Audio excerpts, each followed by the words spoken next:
त्यावेळेला ज्यांनी कोरोना योद्धा म्हणून जो खरोखर सत्यतेने त्या ओळखपत्राच्या आधारावर त्यांनी ती सगळ्या सहकार्याची भूमिका त्याच्यामध्ये कोरोना पोलीस विभागाकडे होत्या, तहसील कार्यालयाकडे होत्या, पण तरी तशा लोकांना तिथं कुठलंही त्यांना पाहिजे तसा कुठला मानसन्मान किंवा त्या गोष्टीला त्यांना कुठल्या तरी कार्याला त्यांची उत्तेजना वाढली पाहिजे या पद्धतीने कुठल्याही परिस्थितीची दखल न घेता जे खरे कोरोना योद्धा होते त्यांचा मुख्य वाटा असूनसुद्धा दुसऱ्यांना प्रशासनाने कानाडोळा करून इतरांना प्रोत्साहन असा विषय नाही की आम्हाला प्रमाणपत्र द्या किंवा आम्हाला सन्मान, परंतु यापुढे जर असं काही होत असेल तर ते आम्ही खपवून घेणार नाही। जो 15 अगस्त के दिन यहाँ पे एसडीओ ऑफिस में जो प्रमाण पत्र बांटा गया, इसके मेन हकदार जैसा आपने पहले बताया कि उसके मेन हकदार थे पुलिस, उसके अंदर डॉक्टर्स और नगर पालिका के कर्मचारी। मैं अब्दुल कदीर बख्श HT न्यूज़ में आप सभी का स्वागत करता हूं। आज 16 अगस्त 2020 को हिंगनघाट शहर के सभी सोशल वर्कर, सामाजिक संगठन और एक आम आदमी के तौर पे यहाँ लोग जमा हुए। जैसे कि कल 15 अगस्त पूरे देश में स्वतंत्रता दिन मनाया गया और इस स्वतंत्रता दिवस के अवसर पर हिंगनघाट के तहसील कार्यालय में हिंगनघाट शहर के कुछ कोरोना योद्धाओं को प्रमाण पत्र देकर सम्मानित किया गया, जो कि बहुत ही अच्छी बात है। जिन लोगों ने कोरोना काल में अपना कीमती समय एक सामाजिक कार्य में दिया, उन लोगों का सम्मान अवश्य होना चाहिए। लेकिन इस सम्मान समारोह पर बहुत से लोग इस पर उंगलियां और सवाल उठा रहे हैं। ऐसा क्यों और क्या बात हुई जिससे लोगों के सवाल इस कार्यक्रम पर उठ रहे हैं? जब 24 मार्च से पूरे देश में लॉकडाउन लगा तो जो गरीब परिस्थिति के जो लोग थे, जो रोज़ मजदूरी करने वाले ऐसे परिवार थे, उन लोगों तक अनाज, राशन और ज़रूरी चीज़ें पहुंचाने का जो काम था वो हिंगनघाट शहर के कुछ सामाजिक संगठन, कुछ युवा कार्यकर्ताओं ने अपनी जिम्मेदारी समझकर प्रशासन से कोई मदद न लेते हुए घर घर जाके ऐसे परिवारों को राशन, अनाज और ज़रूरी सामान पहुंचाया। असल में वो थे हकदार। जब हिंगनघाट शहर में लॉकडाउन लगा तो हिंगनघाट शहर की सड़कें जिस तरीके से आप लोगों ने देखा है कि वीरान थी, अगर उसमें किसी को सही तरीके का कोई हकदार है तो वो हिंगनघाट शहर का पुलिस प्रशासन और विशेषकर हिंगनघाट शहर के जो ट्रैफिक कर्मचारी थे, ट्रैफिक पुलिस, उनका इसमें अहम योगदान रहा है। अगर पुलिस ने अगर कायदा सुव्यवस्था अगर बनाकर नहीं रखी होती तो हिंगनघाट शहर में जो पहला लॉकडाउन लगा तो वहाँ पे बहुत सारी समस्याएं आ सकती थी, जिसमें असली कोरोना योद्धा का काम किया था हिंगनघाट शहर के ट्रैफिक पुलिस कर्मचारियों ने और दूसरे भी कुछ पुलिस कर्मचारियों ने। उसके बाद नंबर आता है हिंगनघाट शहर के नगर परिषद के कर्मचारियों का, जिन्होंने दिन रात हिंगनघाट शहर में गश्त करते हुए, अनाउंसमेंट करते हुए, लोगों को समझाइश देते हुए लॉकडाउन का पालन करने के लिए बार बार निर्देश दिए। वो लोग भी कोरोना योद्धा के असली हकदार हैं, लेकिन उन्हें भी कहीं यहाँ पर मान सम्मान नहीं मिला। उसके अलावा छोटे मोटे जो संगठन थे, कई 4 दोस्तों का कोई ग्रुप मिला, ऐसे कर करके अनाज, राशन, पानी हर घर पहुँचाने वाले जो कोरोना योद्धा थे उन्हें भी इस सम्मान से वंचित रखा गया है। तो इन सभी बातों के ऊपर में हिंगनघाट शहर के कुछ सामाजिक कार्यकर्ता, युवाओं ने इस पर अपना विरोध जताया और और सवाल किया है प्रशासन से कि कोरोना योद्धा का जो आपने सर्टिफिकेट दिया है, किस बुनियाद पे दिया है? जो लोगों को कल सर्टिफिकेट प्रमाणित किए गए तो उसमें उनकी आखिर में ऐसी कौन सी बात थी जिनको उन्हें सम्मानित किया गया और बाकी लोगों को उससे दूर रखा गया है? तो ऐसे जो प्रमुख कार्यकर्ता जो थे आज वो हमारे साथ हैं, हम उन्हीं से जानते हैं इस पूरे प्रकरण के बारे में। तो अनिल जी, आज यहाँ जो सब लोग जमा हुए, क्या उद्देश्य है जमा होने का? खरं म्हणजे कालचा जो 15 ऑगस्ट स्वातंत्र्य दिवस जो 73वा संपूर्ण 74व्या याच्यामध्ये पदार्पण झालं आणि अशा वेळेला या संपूर्ण कोविड-19च्या कोरोनाच्या ह्या महामारीच्या दहशतीमध्ये संपूर्ण जग आज त्या दहशतीमध्ये असताना त्यावेळेला ज्यांनी कोरोना योद्धा म्हणून जो खरोखर सत्यतेने काम केलं, त्या अनेक छोट्या मोठ्या सामाजिक संघटना होत्या, ज्यांना समाजहिताबद्दल काहीतरी आवड होती, ज्यांना समाजकार्याची आवड होती, असे तरुण पोरं त्यांनी आपल्या घरावर तुळशीपत्र ठेवून पोलिसांना आणि शासन आणि प्रशासन अशा दोन्ही पद्धतीने सोबत सहकार्य करून ज्या ठिकाणी शासकीय कर्मचाऱ्यांची संख्या कमी पडत होती म्हणून तिथ्यातील काही नागरिकातील तरुण सुशिक्षित शिकलेल्या तरुणांनी, ज्या तरुणांना समाजसेवेबद्दल आवड होती, त्या लोकांनी स्वतःहून स्वयंस्फूर्तीने यास उपविभाग अधिकाऱ्यांच्या ह्याच्यातनं त्यांच्या स्वाक्षरीच्या ओळखपत्राच्या आधारावर त्यांनी ती सगळ्या सहकार्याची भूमिका त्याच्यामध्ये कोरोना योद्धा म्हणून पार पडली। पण त्यावेळेला ज्यावेळेला इथे जे सन्मानपत्र देण्यात आले त्यावेळेला मला काही विशिष्ट वर्गातल्या लोकांनाच फक्त ते सन्मानपत्र देऊन तिथं आमंत्रित करून त्या लोकांना देण्यात आलं. त्याला थोडंसं खंत वाटली, दुःख वाटलं की बा खरोखरच अजूनही का तर सत्यमेव जयते हा विषय, ज्या विषयाकडे आम्ही पाहतो आहे तो खरोखर आज आमच्या नजरेसमोरच असत्य दिसत आहे. जे शासन आणि प्रशासन आणि ह्या दोन्ही ज्या पोलीस नागरिक समन्वय समिती, इतर समित्या, ग्राहक संरक्षण समिती, काही सामाजिक राजकीय अशा संघटना तिच्यामध्ये कार्य करत होत्या आणि त्याच्या संपूर्ण नोंदी पोलीस विभागाकडे होत्या, तहसील कार्यालयाकडे होत्या. पण तरी तशा लोकांना तिथं कुठलंही त्यांना पाहिजे तसा कुठला मानसन्मान किंवा त्या गोष्टीला त्यांना कुठल्या तरी कार्याला त्यांची उत्तेजना वाढली पाहिजे. ज्या पद्धतीने शहरामध्ये सामाजिक व्यवस्थेमध्ये तरुणांमध्ये हे पद्धती उत्तेजना वाढवणारी पद्धत असायला पाहिजे. त्यांना कायदेशीर सहकार्याचं कुठंतरी एक सहकार्य मिळतं आणि त्याच्यातून आपलं गाव सुंदर करू शकतो, ठेवू शकतो, अशी जी भूमिका निभावणाऱ्या ज्या तरुणांना खरं मार्गदर्शन करणाऱ्या जो म्हणजे त्यांना प्रोत्साहन करणारी जी व्यवस्था होती ती शासनाकडून होती आणि शासनाच्या प्रोत्साहनाची कुठलीही शाबासकी त्यांना मिळालेली नव्हती. ही 15 ऑगस्टच्या मला त्या कार्यक्रमात पाहायला मिळाली. आणि इसमें जो लोगों को सम्मानित किया गया है, आपका उस बात से विरोध है या जिन लोगों को नहीं मिला उस बात का? नाही, माझा विरोध असा कोणालाच नाही, कारण की ज्यांनी ज्यांच्या पातळीवर ज्या पद्धतीचं कार्य केलं असेल, पण शासनाने आंधळेपणाने असं कुठलंही कार्य करायला नाही पाहिजे. कारण शेवटी स्वातंत्र्य दिवस आहे, नागरिक शास्त्राला दिलेला अभिमान आहे आणि त्या अभिमानामध्ये आमचं जर शासन स्वाभिमानाने जर कोणाला त्याचा हक्क देत नसेल, काय कमीत कमी त्याच्या कृती आणि त्याच्या कर्तव्य दायित्वाचं वाच्यावर जर त्याला आधार करत नसेल किंवा कमीत कमी त्या समाजसेवा करणाऱ्या त्या तरुणाच्याबद्दल जर त्याच्या भविष्यात तो आपल्याला अजून कुठल्या उद्या संकटाला तो उपयोगी पडेल का, याची जर परीक्षण आमच्या शासनाकडे जर होत नसेल आणि फक्त कुठल्या तरी लोकांचे विशिष्ट नावं पाठवून जर त्याच लोकांना जर उदोदो होत असेल, तर मला असं वाटतं की गावातील सामाजिक संघटना, सामाजिक कार्यकर्त्यांवरती हा अन्याय समजावा लागेल.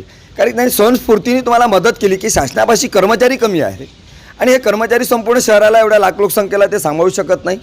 त्याच्यामुळे त्यांना मदत केली पाहिजे म्हणून हे सगळे तरुण आणि तिथल्या सामाजिक संघटना सरसावल्या आणि त्या सरावल्याच्या नंतर मग ते सगळी शासन दरबारी ही सगळी बाब होती, ज्यांनी याच्यावर सगळं या कर्तव्य आणि दायित्वावरती यांचं जे निरीक्षण होतं त्यावरती नगरपरिषद होती, पोलीस स्टेशन होतं, तहसील कार्यालय होती, तलाठी होते, ग्रामसेवक होते.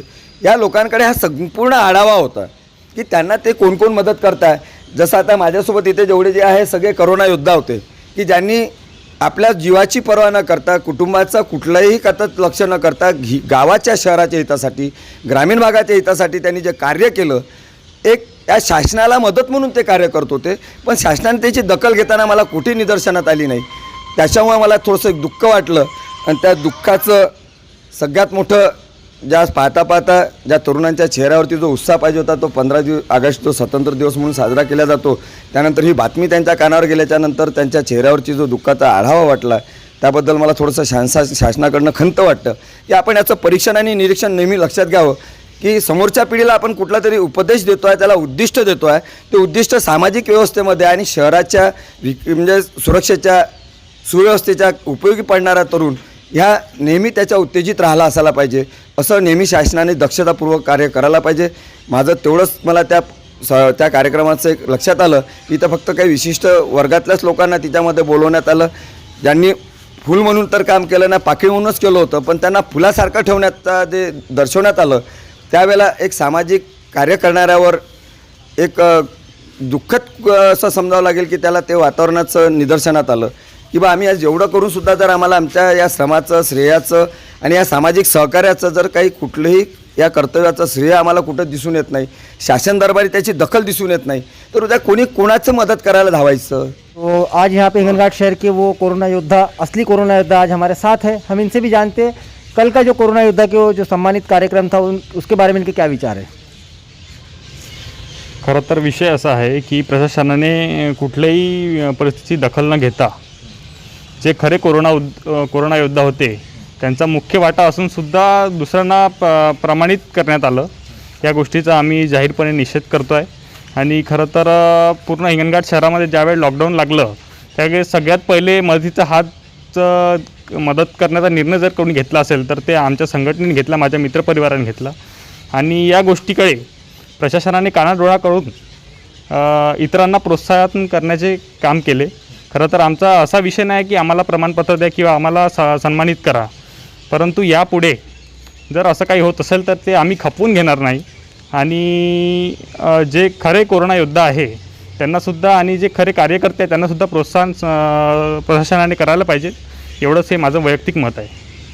तो बहुत अच्छी बात रखी यहाँ पे लीलाधर मलावी ने कि हमें किसी सर्टिफिकेट के हम मोहताज नहीं है, लेकिन जिन लोगों ने हकीकत में कोरोना योद्धा का काम किया उन्हें कहीं ना कहीं याद रखना चाहिए और उनके उस कार्य को सराहना चाहिए. तो अभी हमारे साथ है अश्विन तावाड़े, हम इनसे भी जानते हैं कि आपके क्या विचार है.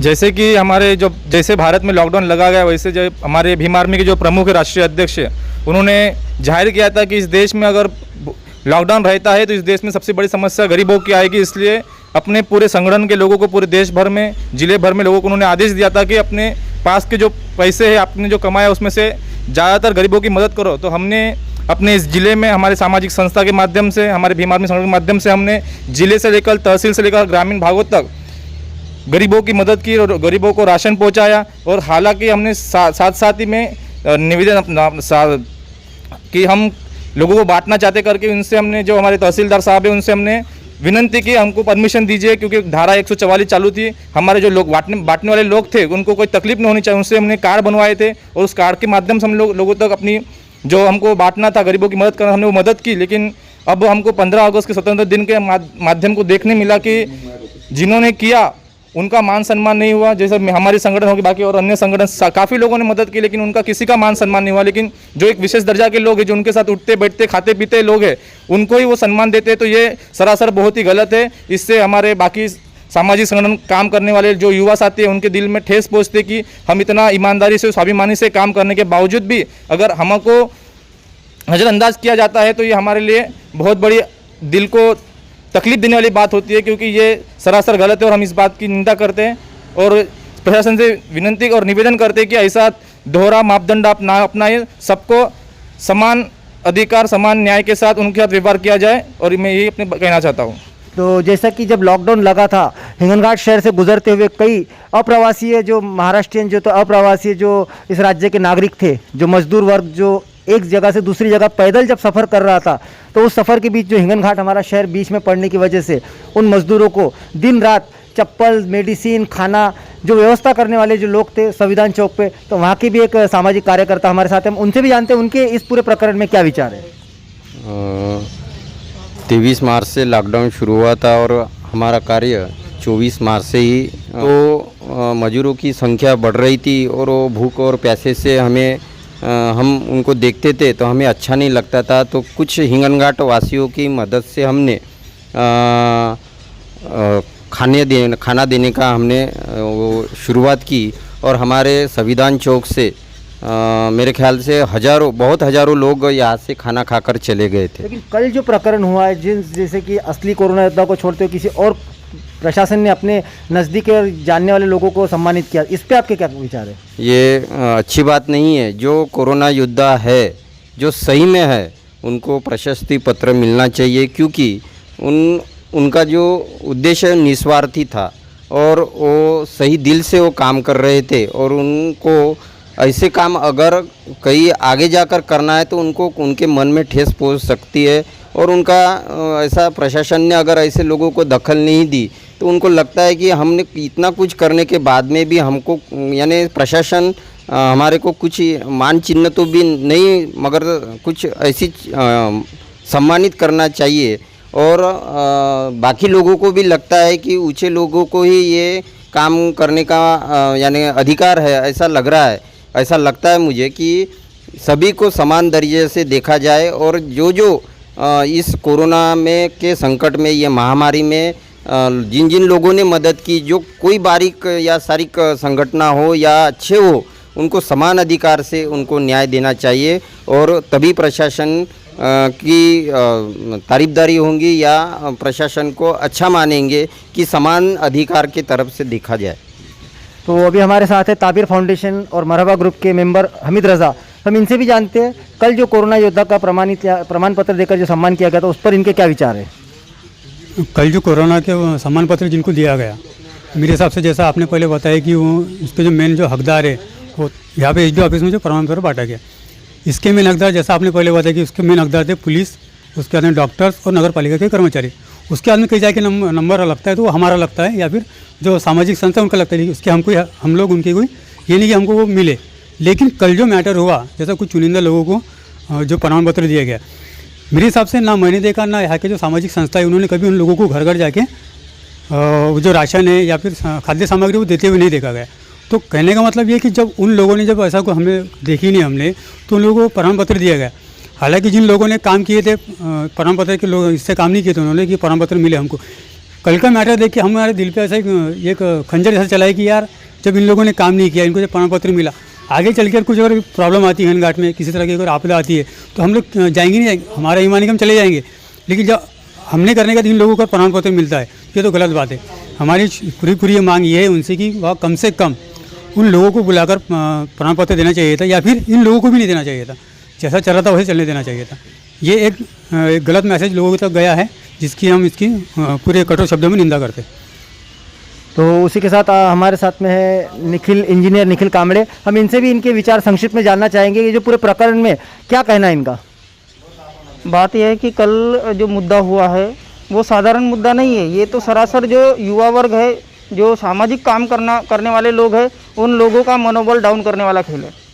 क्योंकि कोविड-19 के समय में जिन लोगों ने लोगों को किट्स बांटे, सैनिटाइज़र बांटे, मास्क बांटे, ऐसे लोग एक नहीं है, सभी सामाजिक संगठन है। उनकी मैं नाम गिनवाऊँ, मैं क्या नाम गिनवाऊँ। उनके पास में जब परिचय पत्र लेने के लिए एप्लीकेशन दी थी, वो एप्लीकेशन के समय में उनके नाम थे। इनका काम यह था, जब उनको पुरस्कार दिया जाता है तो उस समय में इन सभी लोगों को बुलाया जाए, इन सभी लोगों को आमंत्रित किया जाए। लेकिन ना आमंत्रित किया गया, ना किसी को बुलाया गया। यह सरासर भेदभाव का भाव है। और जो संवैधानिक पद पर बैठा हुआ आदमी होता है, उस आदमी के तरफ से ऐसा भाव हमने देखना, ये कहा कि अच्छी बात है, ये बात अच्छी नहीं है। और इसके लिए अगर एसडीओ साहब ने ऐसा करते हैं, हमारे हिंगनघाट के विभागीय अधिकारी अगर ऐसे करते हैं, तो हमने क्या उनसे सीखना चाहिए? ये सीखने वाली बात है। हम जैसे जो जवान लड़के हैं, जो मैं इंजीनियर हूँ, मैं खुद इंजीनियर होने के कारण मैं ये बात बोल रहा हूँ, अगर पढ़ा लिखा शिक्षित आदमी अगर ऐसा करता है, अगर भेदभाव रखता है, तो मुझे बताइए आगे वाले जो आदमी है, जो पढ़ रहे हैं, सीख रहे हैं, वो क्या सीखेंगे? सीधी बात है। इसी बात के लिए अगर ये जो इसी तरह से ऐसे काम करते रहे, तो मैं समझता हूँ कि ऐसे लोगों ने उस पद पर, संवैधानिक पद पर रहने के कोई अधिकारिक नहीं है। वो इस पद पर नहीं रहना चाहिए। ये मैं कड़ी से कड़ी निंदा कर रहा हूँ। ये सादी बात नहीं, मैं सीधी बात बोलने वाला हूँ। मैं पिछली बार भी उनसे बात किया है, ये पहली बार नहीं है। ना समझती हो ऐसे काम करने वाली, ये दूसरी बात है। मेरे साथ वाली ये दूसरी बात है। पहली बार भी ऐसा हो चुका है और ये दूसरी बात है। तो मैं यही उनसे भी आह्वान करता हूँ आपके माध्यम से एसडीओ साहब से, कि यहाँ पे जितनी भी सामाजिक संगठनाएं थी, जितने भी कोरोना योद्धा थे, उन सभी योद्धाओं को सम्मानित किया जाए, या तो फिर जिनको उन्होंने दिया है उनका पुरस्कार वो वापस लिया जाए, ताकि समतल जो रहे, जो समानता है वो काबू में रहे, समानता बरकरार। धन्यवाद। निशानपुरे के मुस्लिम युवा संगठन के भी एक मेंबर करीम खान हमारे साथ हैं, हम उनसे भी जानते हैं उनके दिल पर क्या बीती जब कल का जो कार्यक्रम जो हुआ, ये खुद यहाँ पर उपस्थित थे, इनकी आंखों के सामने सब कार्यक्रम हुआ, तो इनको कैसा लगा और इनके क्या विचार है इस पूरे घटनाक्रम पर? सबसे पहले तो 15 अगस्त का उत्सव चल रहा था, स्वतंत्रता दिन था, सभी खुशी के माहौल में थे, बड़ा अच्छा मंजर महसूस हो रहा था। उसी उत्साह में एक कार्यक्रम हुआ जिसमें कोरोना योद्धाओं को सम्मानित किया जा रहा था। कोरोना योद्धा कौन, ये तो अभी हमारे कदीर बख्श साहब ने आपको सविस्तर बता दिया है। प्रशासन ने हम कोरोना योद्धाओं को आमंत्रित करके यह नहीं बताया था कि आपके एरिया में कोई भूखा है, कोई दुखी है, कोई बीमार है, तो उसको जाके मदद करो। प्रशासन को ये समझना चाहिए था कि ये जो जानियो, ये जो तड़प ये कार्यकर्ताओं में, ये युवा वर्ग में थी कि उन्होंने अपने परिसर के, अपने गांव के, अपने अड़ोस पड़ोस के सभी लोगों का ख्याल रखा, जबकि ये जवाबदारी प्रशासन की थी। लेकिन ये ध्यान रखा है हम जैसे युवा वर्ग ने, हम आगे आए, हमने जब आगे बढ़ना चाहा उसमें भी एक त्रुटियां निर्माण हुई कि हमको प्रशासन की जानिब से एक एप्लीकेशन देके परमिशन निकालना पड़ा कि लॉकडाउन पीरियड में हम अनलीगली ना घूमें। हम क्यों परमिशन लेने गए? हम इसलिए गए, हम हमारे घर का राशन लाने परमिशन के लिए नहीं गए थे। हम जो दुखियारी थे, जो भूखा था, उसको खाना खिलाने के लिए, उसके घर का राशन पहुंचाने के लिए हम इस तहसील कार्यालय में परमिशन के लिए आए थे। जब हमारा ये उद्देश्य था कि भाई हम तुम्हारे से परमिशन लेके वो दुखियारी की, वो भूखे की मदद करना हम चाह रहे थे। हम नहीं चाहते कि आप हमको प्रोत्साहित करो, आप हमें सम्मानित करो। अरे आप प्रशासन क्या हमें सम्मानित करेगा? हमें तो सम्मानित उस भूखे ने किया है, उस दर्दी ने किया है, वो दुखी ने किया है, जिसके समय पे हम उस समय पर उसके घर पे पहुँचे। ये बड़ी दुख की बात है कि जो योद्धा है उस योद्धा को नहीं सम्मानित करते। तो कम से कम अभी हमारे इंजीनियर साहब ने जो वक्तव्य किया है कि एक समतल ही रखे, हम आपसे उम्मीद नहीं करते कि हमें सम्मानित करें। जय हिंद, जय भारत। तो ये थे सभी हिंगनघाट शहर के कोरोना योद्धा और सामाजिक कार्यकर्ता, जिन्होंने अपनी परवाह न करते हुए अपने घर परिवार को एक बाजू में रख के भूखे गरीब लोगों की मदद के लिए आगे आए थे। लेकिन प्रशासन ने आज कहीं ना कहीं इनके दिलों को ठेस पहुंचाई है। और हम प्रशासन से जो उम्मीद रहती है कि प्रशासन ने आने वाले युवाओं को और सामाजिक संगठन को प्रोत्साहित करना चाहिए, तो उसमें वो विफल रही है। कल 15 अगस्त का दिन पूरे देश में खुशी के साथ आज़ादी का दिन मनाया जा रहा था, लेकिन हिंगनघाट शहर में कई सामाजिक युवाओं के दिलों पर एक ठेस पहुंच रही थी कि जिन लोगों ने असली हकदार होकर कोरोना योद्धाओं के काम किया, उन्हें इस बात से नज़रअंदाज करके ऐसे लोगों को सम्मानित किया जिन लोगों को किसी विशेष वर्ग के लिए काम करते हुए देखा गया। तो हम अपने चैनल के माध्यम से ये मुद्दा उठाए और ऐसे ही मुद्दे हम अपने चैनल के माध्यम से हमेशा उठाते रहेंगे। और एक ऐसे कार्यकर्ता हमारे बीच में जिन्होंने लॉकडाउन लगने के बाद से लेकर पूरे 1 महीने तक के हिंगनघाट शहर के पुलिस कर्मचारियों को, नगर परिषद के कर्मचारियों को और जो अप्रवासी जो हमारे महाराष्ट्रियन जो लेबर थे, उनको उन्हें चाय नाश्ते का इंतजाम किया था। तो ऐसे एक हमारे साथ पे कार्यकर्ता है नरेश महाजन। हम उनसे भी जानते हैं कि इतना बड़ा जब कल कार्यक्रम हुआ तो उसमें आपको नज़रअंदाज किया गया तो कैसा लगा? तो नरेश जी, कल जो कार्यक्रम हुआ उसमें आप कहीं नज़र नहीं आए, ना आपका काम वहाँ पे किसी ने उल्लेख किया, तो आपको कैसा लग रहा है? वो तो अपने को आज के हिसाब से बहुत बुरा लग रहा है। अपन अपना कहना इसका है कि जिसका हक उसको मिलने को है। और कुछ बात रखना चाहेंगे अपने? बस मैं यही 2 शब्द बोलना चाहूँगा, जी हक का सबसे बड़ा चीज़ है, जिसका हक उसी को मिलने को है। तो बहुत ही अच्छी बात रखी है नरेश महाजन ने कि जिसका हक उसे मिलना चाहिए और प्रशासन को भी इस बात का खास ख्याल रखना चाहिए। अपने आसपास की हर छोटी बड़ी खबर को जानने के लिए आज ही एचटी न्यूज को सब्सक्राइब करें, लाइक करें और बेल आइकन जरूर दबाएं। देखते रहिए।